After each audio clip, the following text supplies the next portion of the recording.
Welcome everybody to today's social system mapping OnRamp session for March 8th, 2021.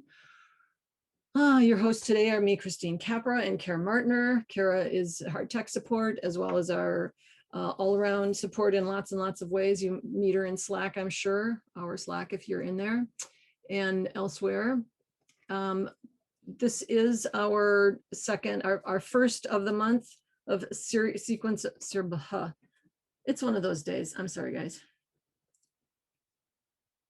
For those of you who are new, we have 3 sessions a month. The first one is what today's is, which is an OnRamp session, which is when we have someone in our community share a map that they've made and are working on. And today we will be seeing Laura Kaestele's Circlewise Network map. The second session of a month is on the 3rd Monday of every month, where we have a deeper dive conversation around a topic that is emerging in the community about questions people have, or just an overall topic that they want to talk about. And this month, next Monday, the deep dive conversation is going to be about survey development for social system mapping. Like, how do we think about what kind of data we want to put in our map? The 4th Monday of every month, we have a tech talk session where we focus on technical things such as either new features of sumApp or features of sumApp that we feel like people aren't aware of and would like to know more about, would be helpful for them, or tips in Kumu, or sometimes we just do an open-ended Q&A on tech. And I think this month is going to be about our new survey platform. We're revising the survey input tool, and I'm thinking it will be about that, but you'll hear more. You'll get more emails from Kara about what's going on. So we have a whole lot of ways to learn more about social system mapping, and Kara will be putting some links into the chat right now. And just know that she's going to put links to everything I'm going to whiz past in the chat. But if you don't want to grab the links right now, don't worry. She will follow up with an email within the next 24 to 48 hours with a recording of the session and all the links that were posted. So if you don't want to grab them, don't worry about it. But we have a map that you can be in for experience. We have a Slack team. We have a knowledge base. We also have recordings of now a 1.5 years worth or more of OnRamp and Deep Doc and Dive and Tepaha. See, I'm not doing so well today. Tech Talk sessions. And I also do office hours every Thursday from 5 to 5:30. If you want to just jump on and chat with me, you can do that. So that's it for, as I said, you'll get all that information in a follow-up email. I'm going to pause here and see. It looks like no new people. Okay. And yep. Okay. Going back to sharing my screen. I just needed to see what was going on in the chat, if there was anything I should be aware of. Okay, so today we're going to do just brief chat intros. Then Laura is going to share her Circlewise map, and then we'll somewhere in there we'll sort of morph into just naturally into questions and answers. For those of you who are new, I usually, and Laura might, I'm not sure if she's going to or not, and Kara will stick around for an extra half hour after the call, so that the formal content of the call goes to the top of the hour. And if that's what you've got scheduled and you need to leave, then we will say goodbye. But then we'll stick around. Often these sessions bring up more questions and stuff that people want to talk about. So I usually stick around for an extra half an hour to just have a more open conversation, or get to know you if you're new or whatever. So if you want to stay for that, you're welcome. So that's our agenda for chat intros. I did not think about it. So let's start with our name, our pronoun, and our location in the chat.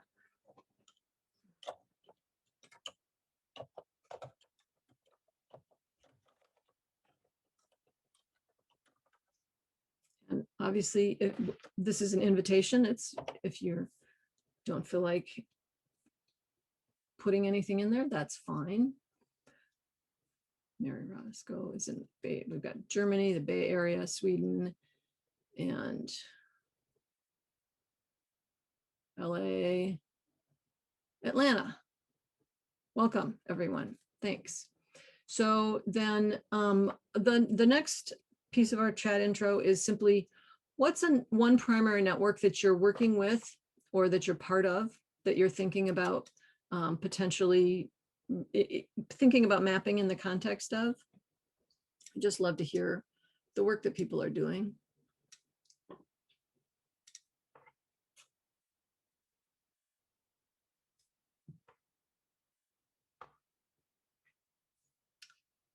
Yes.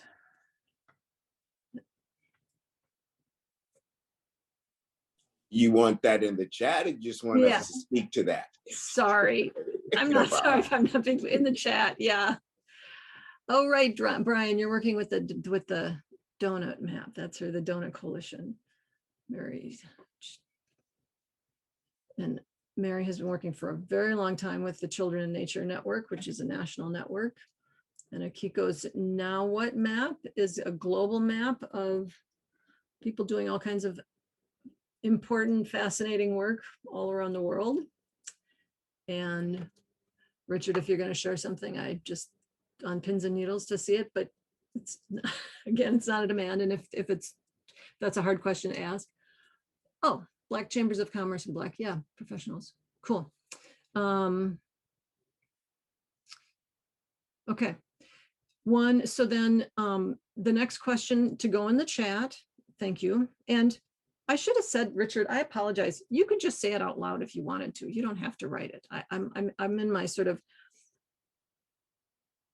not entirely fully properly present mode. So I apologize for that. Okay, I can see your mouth moving, but you're muted. So I think you're. Yeah, I said it's okay. Thank you. But since I am speaking now, and I just forgot the question. Oh, well, the question was a network you're working with. And I'm going to go on, but you did put it in there. So, yes. I'll go on to the next one. But first, so Jim, do you want to welcome Jim for popping in? And I'm here. I'm pulling my levers and stuff. Thank you. Sorry, yes. I'm late. It's okay. Hi, Penny. Welcome. Do you want to just do a sound check quickly? Sure. Can you hear me okay? Yes. Great. Thank you. So we were just finishing up with the intros in chat. And if you two want to catch up, you don't have to, but I asked name, pronoun, location. And then I asked, what's one primary network that you're part of or working with that you're thinking about social system mapping in the context of? And then the next question is, what's one network weaving challenge that you think or hope that social system mapping might be able to help you with? So what's a challenge you're facing that brings you to this conversation? And that can go in the chat also, just so that because we're not going to take the time to all of us talk about it. But if you don't want to type it, feel free to chime in.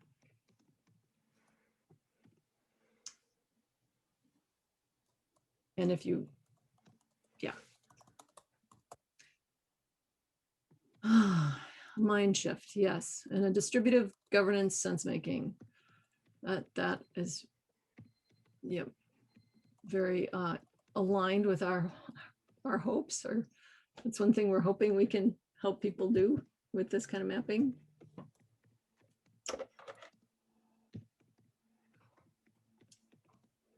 Networks showing up for ratio.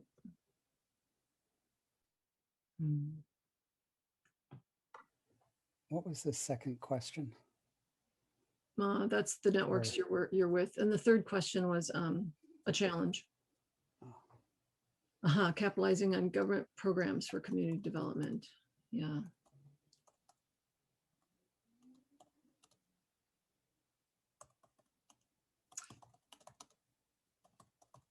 Interfaith, online, and resiliency. Yeah. All right. Thank you. I'm going to share my screen again briefly. And so for those of you who are new to social system mapping, I just want to give you a really quick intro to the social system mapping environment. So what the platforms and tools are that we're using for generating social system maps. So sumApp is is the tool that my partner and I built and support. And that is a tool designed to make it easy to gather data from communities of people about both themselves as individuals, what they're working on, what their goals are, what kinds of things they can contribute, or what kind of characteristics or identities they have, whatever is relevant to the network and to the initiative underway. It's totally customizable. And so to gather information from people about themselves, as well as about their relationships, how well they know each other. I've just met Brian a couple times. I see Jim all the time. I see Kiko a lot. I work with Kara on an ongoing basis. So I can say that about everybody in the network. It's designed to be really easy to gather that kind of network information data. So that's sumApp. It's a data gathering tool. And then what sumApp does is once you've gathered the data, so it's kind of like a very specific purpose targeted, lots of bells and whistles for this very specific purpose survey. So it's basically a survey designed for a very specific purpose. And once the data has been gathered, sumApp reconfigures the data in a way that makes it really easy to work with Kumu. So the data will just goes straight from sumApp into Kumu. And Kumu, you're going to see in a minute, is a data visualization platform for network data. So any kind of a map, a visualization that uses nodes and lines is a graph network. That's what Kumu is designed to work with.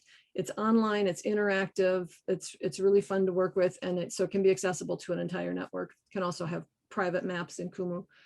So we gather the data in sumApp, we put it into Kumu so that you can visualize it and interact with the data. And then we take a link from Kumu or an embed link from Kumu and put it back into sumApp so that as your people go through sumApp to update their data, they can see the map right there. They don't have to go to two separate platforms, so that for your end user, it feels like a single platform. But I just have started putting this up front so that people who are new to this can understand that, because I find it can be confusing at first. So I'm done with that. Our presenter today is Laura Kaestele. Laura, am I saying your last name right?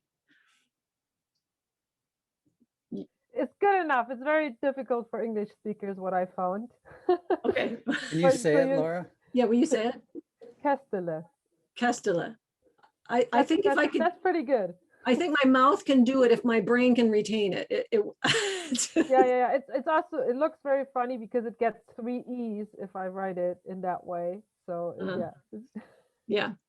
So Laura has been working on a social system map in her community, and she's been part of our community for quite a while, just learning together with us and sharing in Slack and coming to these sessions. And so today she's going to share her map and walk us through what her social system map looks like, its purpose, and things she's learned from doing that work. So I'm going to stop my share, and Laura, welcome. Thank you so much. Take it away. Thank you. It's nice to be on the presenter side of things after joining these calls quite frequently over the past year. So I'm happy I can share and give back in a way and show up here in this different role. So to give you a bit of background before I jump into some of the details of the map view, I just want to share that the network that I did this social system map for is called Circlewise. The network is German or German speaking based mainly, and has been around for about pretty much 10 years. We're like celebrating 10 years this year. And I know the woman who started it back then, and I have been engaged in different capacities since 2013 about, but I've been increasingly engaged in the past year or two.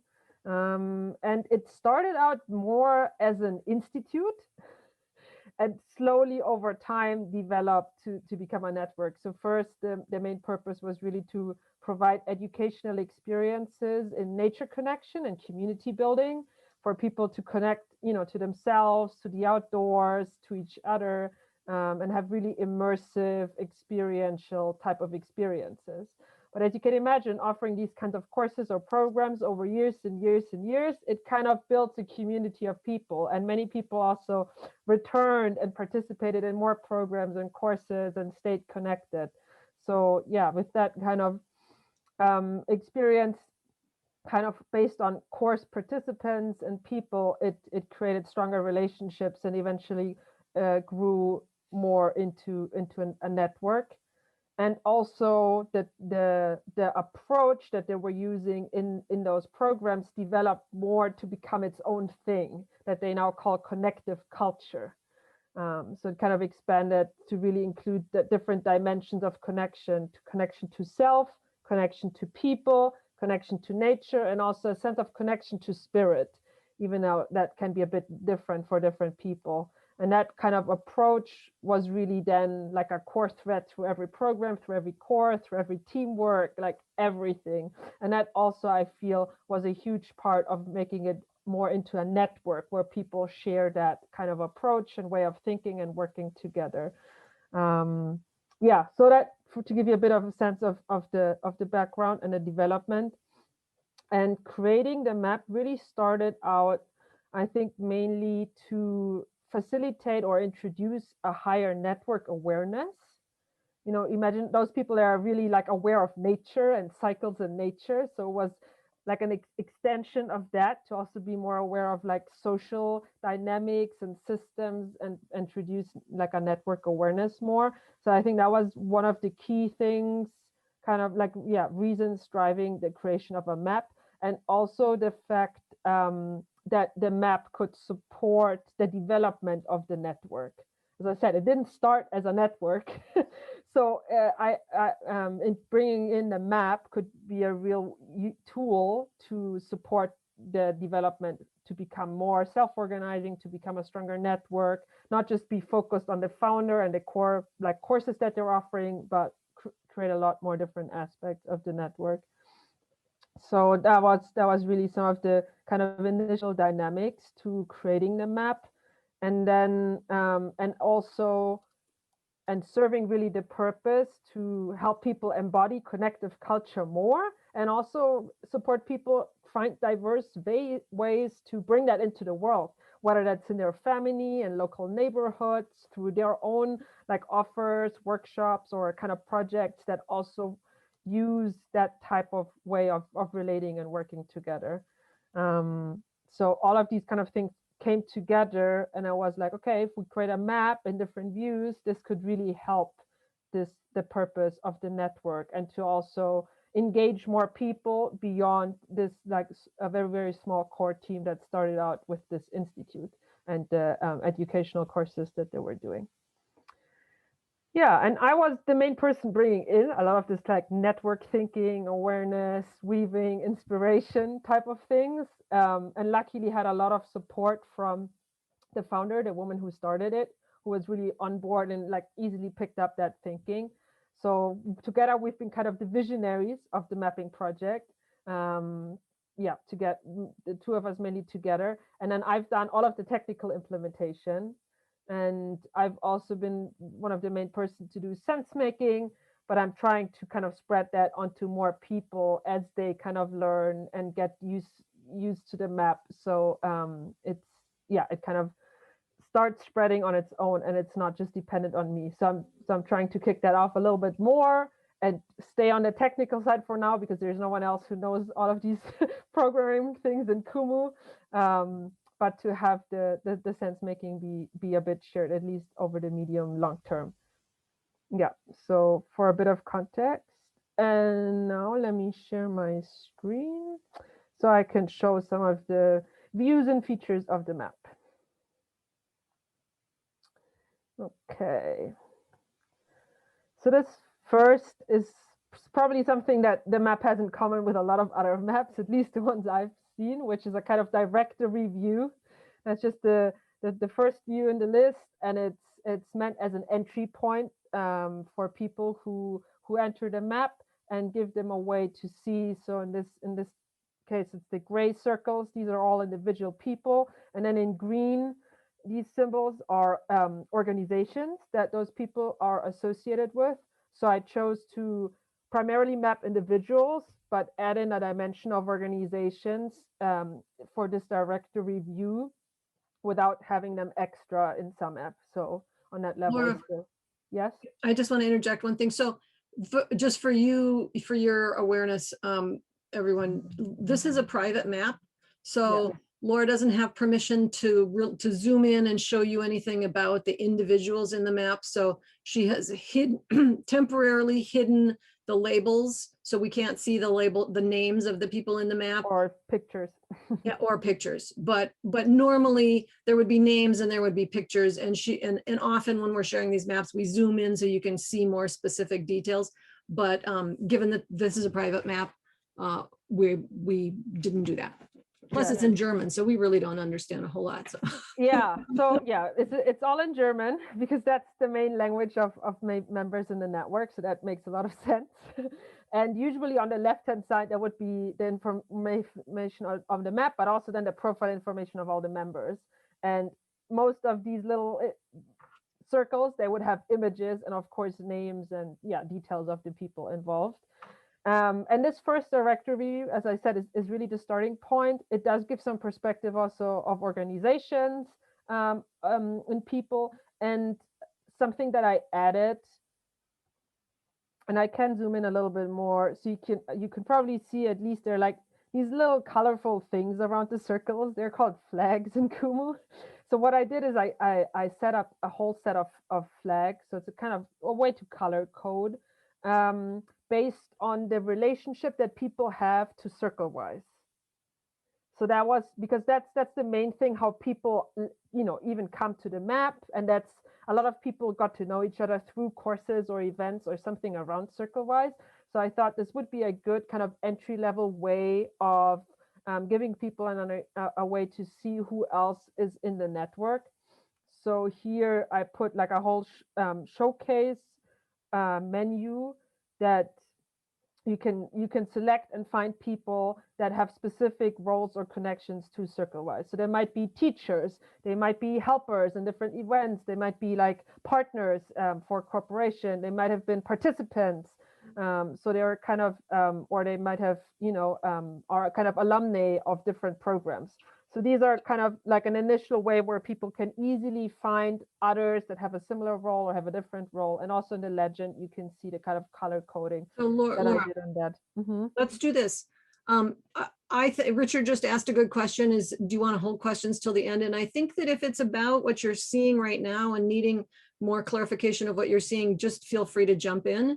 So, and Laura, I was wanting to ask you to do three things about seeing already. So one was to just click on the side panel without, do you have just a generic side panel? Yes. So just to click on that. So this is, so if you're not used to seeing a Kumu map, this side panel here has information about the overall map, and it probably has links to different views. Yeah. So I put in the logo and some information about the network. Here's a whole section that has basically links to go to these different map views. So there's an embedded link basically, and then there's a short description of what you can find on that map view that helps people to navigate. And I put that pretty like first because that's what you need to use a lot to navigate between the views. And then I put in more information for people who are new to Kumu that they can kind of get inspired about how to navigate the map and find information. And then I even added a little bit more about network awareness and systems thinking. And I also put a section about like contact, so people can get in contact if they have questions or challenges with the map. So Laura. Yeah, go ahead, Richard. So you, and the map we're looking at now. Yes. One question, so did you build this map strictly using sumApp, or did you go into Kumu directly to add some things? I created it using sumApp and a survey that they have. So I can share a little bit more about that also later, but it was like a co-creative design process to create the survey, and I prototyped it with a core group of the network, and then I launched it to a larger portion of the network. And that survey information is just imported into Kumu. And then I worked in Kumu to create these different like views and clusters and decorations and colors and all of that. Okay. Second question. So the organizations that you see there, Yeah. so that's a result of survey information, or Survey you actually information. doing, okay. No, survey information only. I even put in like an open text question where people just write the organization name, and I asked them to check the map if there's somebody put the same organization in, to write it in the same way, because then it shows up as one organization if the writing is exactly the same. And then I just added them and like color coded them as like these green icon type things to make it really easy to distinguish. So Laura, there was also, I wanted to ask you to, so for those of you who haven't seen one of these maps, if she clicks on any one of those either gray dots or green dots, then the information in that side panel will be about that dot. And Laura, I was wondering if there's just an organizational one that's not private that could be clicked on just as to show that, or if that's not, that's it is. I could do that, but there is no further information about these organizations in there for now. And yeah, some people put in like websites. Then if it's really their organization, there might be websites with more information. But otherwise, it's just the title and yeah. Okay. So then the other thing I wanted to do was to ask you, you did that drop down. Could you select a thing or two so we can see what it actually does? Yes. Okay. So let's say we're going for course participants. Mm-hmm. So I have it on as showcase, which means you still see like the whole map, but everybody who's not a course participant now is almost invisible. And the ones that are still easy to see, those are all course participants.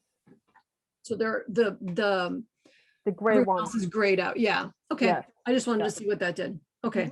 Thanks for letting us take you down a detour. Go ahead. Yeah. Okay. So moving on from the directory, another level, which is also very common, you will find in most, if not all maps, is one view more focused on relationships. And as I said, like this is definitely a core element of Circlewise, to have relationships and to strengthen them, and like have spaces where people can get to know each other and build some sense of community and connection. So, and here you can also, I added some of these metrics from Kumu. So you can actually see that there are about like 120 people currently on the map and over 2,000 connections between those, which especially in the beginning was very exciting to see, as it was like building up the map to see the people come in and the connections form. And in the legend and in the colors, which you can only really see if you zoom in a lot more, but there are different colors in here in this whole web. And these came also out of just relationships that kind of formed naturally through Circlewise and through all of these different activities that we then used to create like connection options in sumApp that people can click. So it's also, people that know each other through events, people that have worked together, or people that have done projects together, and also kind of a more private relationship or friendship or partner family type of relationship, because that is also sometimes they're like family camps and these type of things. So we wanted to have that also extra. And then there's another way of connecting as more kind of like a mentor or a support person, because that's also something that is encouraged through Circlewise, and we wanted to be able to map that and visualize it. And then I have options to filter to see these specific relationships. So let's see. So this one, for example, is the mentoring one. So you can see all of the peoples that are connected and support each other as mentors. So that's I guess another view. I've also Laura, still question. Can you name some of the relationships in English? Yes. So the first one is acquaintance. The second one is that we know each other through an event or program. The other one is that they've worked together in like support teams, because that's a very common thing in Circlewise. Like nothing really is ever done solo. It's always done in some kind of teamwork. So that's a common way that people know each other. It might not be like a strong collaborative relationship, but it's like a first layer of collaboration. The second layer of collaboration is really working on a specific project together. And then the other one that I've now filtered, which is the green one, is focused on mentoring or kind of like support, also, you know, emotional support, mentoring type of relationship. And then there's the last one, more private relationships. So that could be partnerships or family relations or that type of thing, because that was relevant for Circlewise to have. So that's Good. what we kind of got. Can I ask a question about those? Sure. Is it people can just select one of them and it's Yes. it's sort of in a stronger order, or Yes. can they select just one? Okay. Just one. I have a sumApp tier 2 account for Circlewise that we got. So that's just a tier. And it was actually one of the things that some people got a bit upset about. They're like, well, I can't just put that into like our complex, beautiful relationships into one single word. And I was like, forgive me. That was what's technically possible. And I've actually added a piece, like a section to explain it, and to like, forgive the simplicity of the technology, and to acknowledge that relationships are a lot more complex and beautiful, but to ask people to basically take what like if they have an interaction with a person, like most of the time when they're interacting, in which category does it fit? Maybe it doesn't fit 100% of the time that they're interacting with that person, but if most of the times they're just hanging out as friends, okay, that's one thing. Or if most of the times they're just meeting it during events and they don't really meet on top of that. So that's kind of how I set it up, and it works quite well now for people to kind of define that. So this was a specific category about relationships? Yeah, so these are different categories describing the type of relationship that people have with each other. Okay, and I still kept the connection towards Circlewise also as part of this map view, so you can kind of combine those two. Okay, I'm gonna move on. But Laura, that relationship to Circlewise is actually an attribute of each node rather than a relationship between people. It's so something. You've got relationships between people, and you've got a relationship towards Circlewise, which is not a line, it's an attribute. Yes, it's an attribute, and I can filter with that or showcase.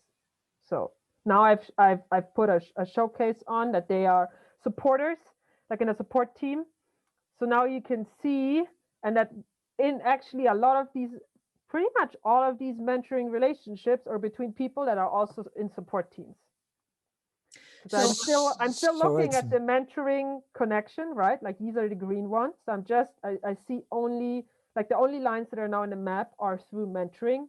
And I've also showcased that, I'm just looking at like these gray circles are just the ones that are part of support teams. And all of these mentoring lines are still between circles that are like strongly gray. So there's a way to kind of combine it a little bit and get some interesting information between like, kind of the intersection of relationships between people and ways that they are part of or connected to Circlewise. But you use the same categories. Sorry, Richard. No, it's different categories. The relationship options or the type of relationships are a different set of words or categories than the way that they're connected to Circlewise. Some of them have a point of overlap, but it's also, this is different. Excuse me, you may have mentioned before, but what does the bottom right-hand corner do? Filters on the type of connection or relationship that people have. Right.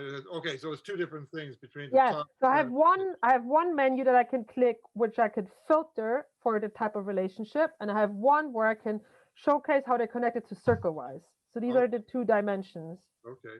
Okay. I hope that's clear now. Yep. I'm gonna move forward, and basically this view adds in extra complexity, but helps people find find people that I don't know yet, but they share something in common. So up here, what you can see is I have different clusters. So what you can see now in this view is like colorful clusters. So these yellow, green, red circles, these are part of clusters. So each color is a different cluster. And I've clustered it for the kind of programs that people have done. As I said, that's like a core piece of the work from the very start of Circlewise was these programs. And some of them are like a year up to 3 years long. So it's, it's really long-term, intense kind of programs where people meet several times a year and get together. So that was a relevant piece that maybe you can find somebody who's been in the same program, but maybe in another year, but they've went through the same kind of experiences and stuff. So I put in programs as a cluster. I've also put in kind of their work context as another set of clusters. And then also interests that they have, because I thought these are all really relevant pieces where you can maybe find somebody who you don't know, but they share the same interest, or they've been to the same program, or maybe they worked in the same area that you do. And that would be a really useful way to use the clusters to then find people. And I've also changed the legend and the filtering that you can do on this map to be focused on support roles. So in this survey, I asked people what kind of support they would like to offer, and we've defined a different set of categories. So you can offer support as a like a consultant, as a coach, as a mentor, as an elder. So there are a few more of these categories, and I have a filter option here, and currently it's filtered for consultants. So this map currently just shows consultants, people who are willing to offer some kind of consultancy. And then you can still see all these kind of clusters. So you can also, what I said, like this is, for example, a program, you can focus on that.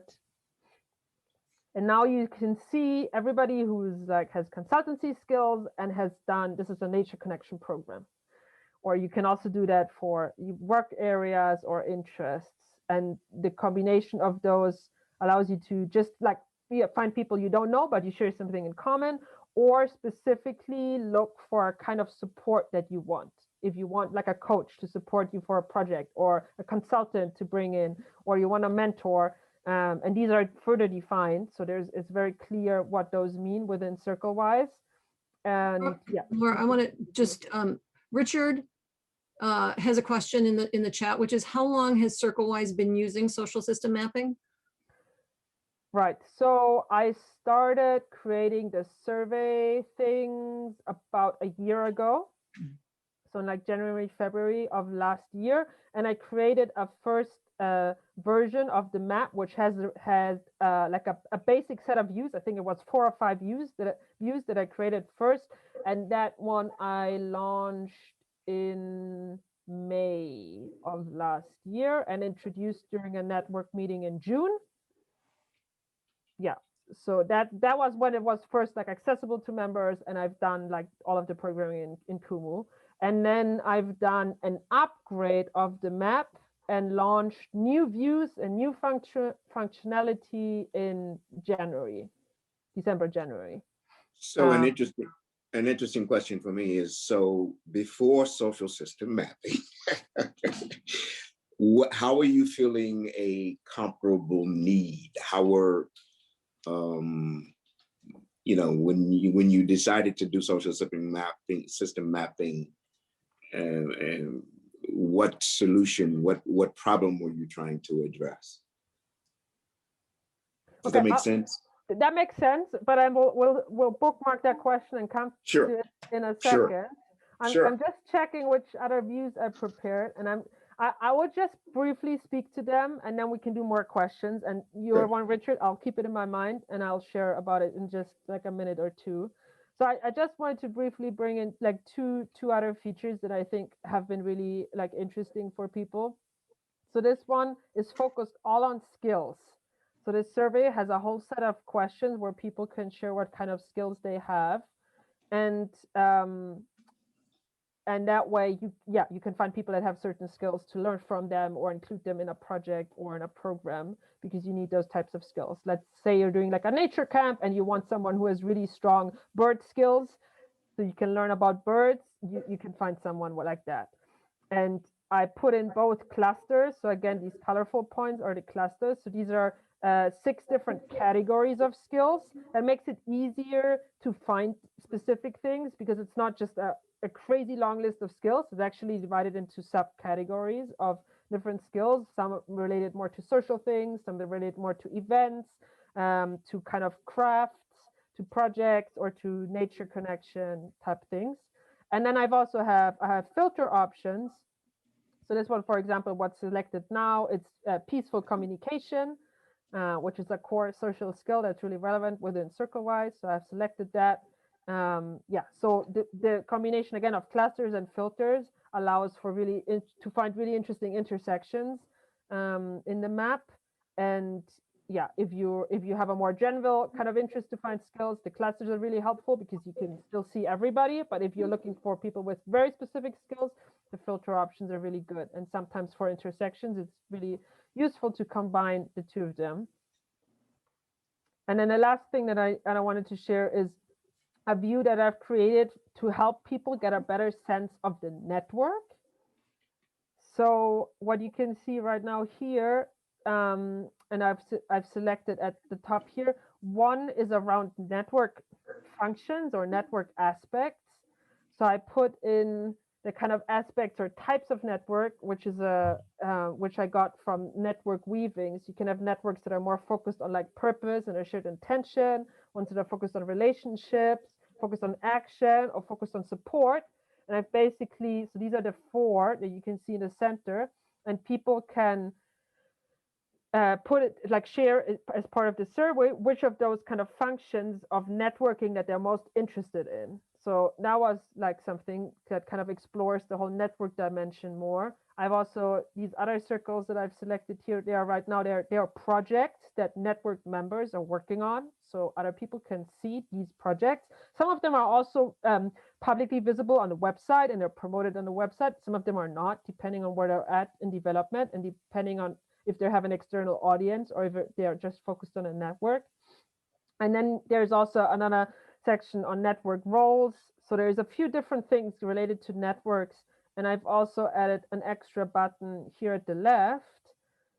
We'll take a moment. Let's see if it loads fast enough. Yeah, it's pretty quick. So this piece is it's a German name, but it's the name for the core group of the network. So there is kind of a core group of the network of about 30 people. So everybody in the network can also see who's part of that and what projects they're working on. So yeah, this map just gives you a few different options to explore the network, the functions, the roles, the projects in a focused way. So that was one of the things that I did as an addition in the kind of second update of different views. So I'm going to stop here with the sharing and have more space for, well, Richard questions and any other questions that people have. Thank you, Laura. That was really great. Yeah. So let's respond to Richard's question. And then I was hoping we could hear just a little bit from you also about what you've learned or what your takeaways have been from this so far, but let's get some questions in before we go there, because I know we need to hear from some other people for a minute. Richard, do you want to restate your question for everyone? When you're before system network mapping, and you said you started this about a year ago. Am I right in that? Yeah. So what were you looking? I mean, I know this is a basic question, but I'd like to hear your answer to it. What problem were you trying to solve? What said, okay, this is maybe what I need to do? Mm-hmm. Wonderful question. Yeah, I probably wouldn't really go with classifying it as a problem that I was trying to solve, but there was a need or a potential that I was seeing. And as I said, like I have had the role to really like introduce a lot of network awareness and also social system mapping to Circlewise. Like nobody else knew about this before I brought it in. So I learned about it through other like networking work that I was doing, and got so excited and like introduced it and initiated it and brought it into the awareness of people in Circlewise. And for me, the potential that I was seeing that got me really excited was, I think, one, to really support like this organic movement of Circlewise becoming more a network, which was happening already, but to really support and emphasize and visualize that and be like, that's what that's what's happening. Like, we are really a network. And if we just map all the relationships that are currently there, you see that it's a network. You know, it's not just like some theory of we're a network. Like, if you just map it out, it's already there and you can actually see it. So I think this was for me like a powerful piece, like to visualize that and have it easy for people to see we are actually a network, just the way we already are, and support that shift in the kind of, like story and self-identity of Circlewise. And then also to support. So basically one of the things that happened is also that the founder was like coming to a transition point where it was very clear, like with the capacity of 24 hours that she has, she can only do that much and not really anything more. But there is so much need in the world, and this was really like a challenging point for her, where she was like, should I just stop Circlewise and join something that's a lot bigger to have bigger impact, or do I need to go through some kind of change within Circlewise so this can become bigger? Because I can't do more work. Like, I have only like that amount of hours, I can't do more. And this was something that was like a painful point in the transition. And what came out of that was one, like this network core group of 30 people who are who got empowered to really step in and show up and find ways to share and offer things based on connective culture themselves. And this really scales up the possible impact beyond what one person can do. And also with the network map and the network awareness, this was another way to really see, okay, like, you've done so much work over years. If all of those people find some way to embody connective culture, this is a much bigger impact than the hours you put in every week and the programs that you host. Great. So I think all of these things really helped. So I think, like supporting network awareness, and then also very intentionally the development of the network with the details of more relationships, more collaboration, more sharing, skill exchange, all of these things that a lot of them I've mentioned in the views, but those two, like network awareness and the development, were probably the biggest drivers to then also creating the map. Great, thanks. That's great. Other questions from anyone? Earlier, hi, this is Brian. Yeah. Earlier, you mentioned about moving from an organization to more of a network. And it sounds like you're becoming more, instead of like a firm, more like a platform. And I was wondering, did your organization look to formal platform design? Because that's one of the other aspects I'm interested in. I've been following Simone Cicero with Boundaryless and seeing how they talk about organizations creating platforms for greater resiliency. And I'm wondering if you did anything like that when you were putting all this together. Of platforms. The platform, yes. Yeah, I would say some platforms have already been around for a long time. You could say like these events and the programs that have developed, they were platforms for people to meet and to learn things, right? There are also some digital platforms, tech platforms that Circlewise uses. They have used social media. They're actually stepping out of that now. But that was one part, and they have they're using a platform called Basecamp, which enables communication and collaboration. So there are different groups there, and that has been one of the platforms, on a digital level, that is also part of allowing people to get in contact and share and work on things together. So is it more of an aggregate of all of them being put together, or is there an overall structure that you guys are trying to put together? A little bit of both. Okay. I think it evolves organically with the need. And so far, like the platforms that are in place, like, serve their needs quite well. And there might be other things added or exchanged in the future when it becomes clear that like another platform would be more useful. But yeah, the basic functions that are useful. And as I said, like the social system map kind of fits into that and provides a platform and information and data and, you know, a visual picture of things. And then some other platforms provide space for communication or exchange or sharing of stories, which is not, you know, part of the map. And yeah, so that's working quite well so far. Right, great, thank you. Yeah. I have one question, Laura. How do you update or evolve dynamics? Because you are getting information that is the picture, but what happens in time? Mm-hmm. So far, what I've done is use some of the changes in the map and in the views or some events of the network as prompts for people to update their information, like in their profiles and also their connection settings. So yeah, like what I said, like there was a network event, so I shared it there, and I asked people, check your information, update it, go to the map, or I've created some extra views, so I shared with the network. I'm like, guys, now there are new views live, like it's really exciting. These different functions that there are now, and it's really easy to see. If you go there, also update. Or when there are a whole bunch of new people that join a map because they're running a new program and they all get invited to join a map, and it's, let's say, like 30 or 40 or 50 people that join in a really short time. That's a good also reminder for people, oh, there are new people, update your connections, maybe you know them. So I've tried to use these kind of changes in the map or in the map views or events as like prompts for people to keep it updated, and that's been working fairly well. I mean, it's only been a year, so that happened a few times in that year, but I hope that in the future, even if there might not be that many changes to map views, maybe there are, I don't know, but I've created like 8 views or something by now, which I think is plenty.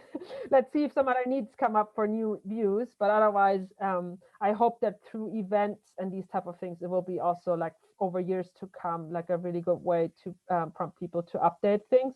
And I've also done one cleanup of the map where I've checked which people have registered and signed into the map, but I've not really shared any information.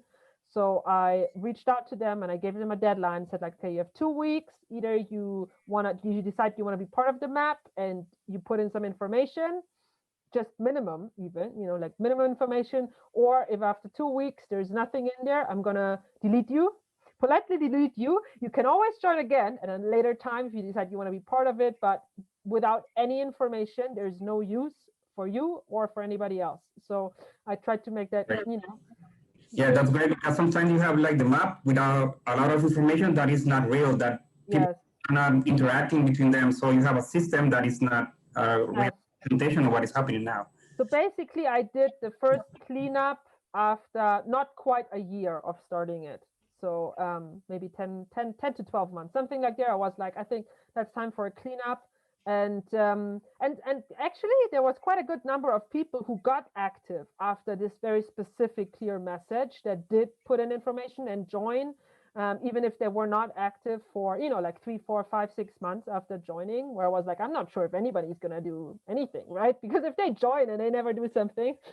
But actually they did, and some people also reached out with questions. So I got a few questions. So I'm actually starting a list of like frequently asked questions. So at some point I don't need to answer them individually anymore.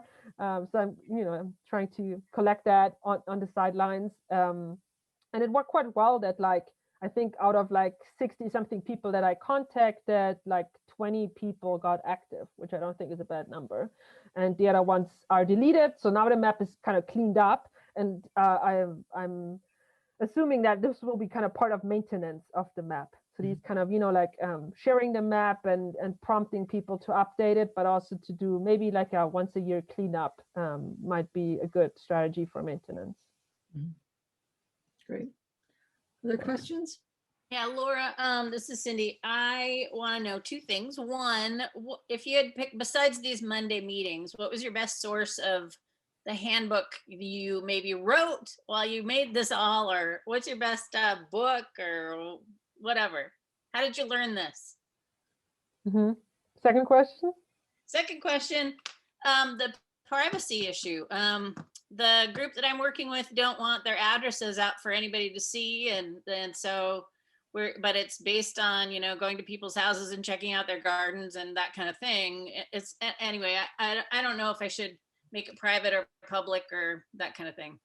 Yes. Okay, let me start with that one about the map.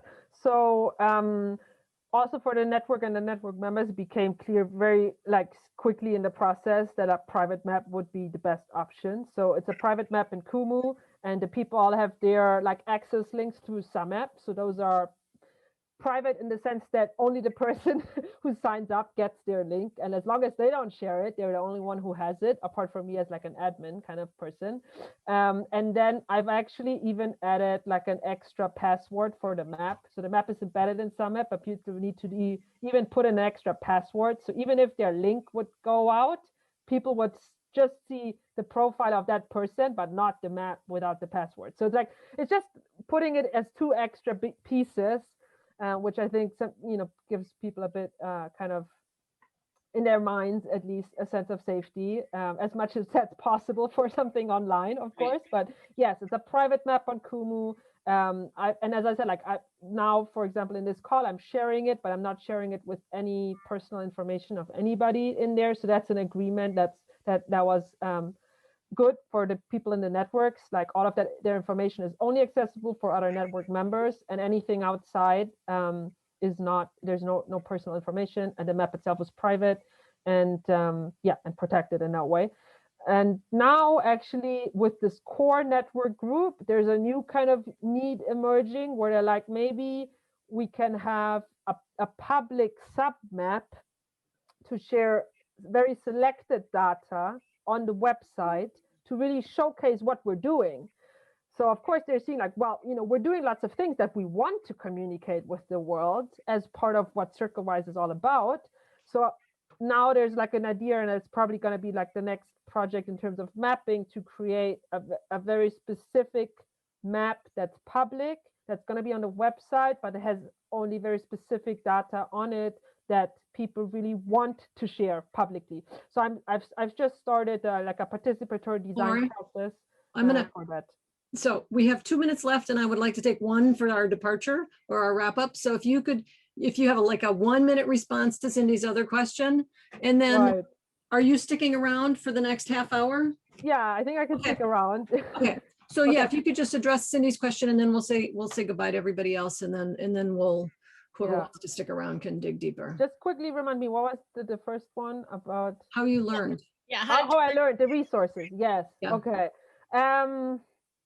I think I probably need to credit most of my learning to my skills of just learning by doing, and a lot of patience and capacity to wrangle with things, don't understand anything, and keep going for hours and hours and hours.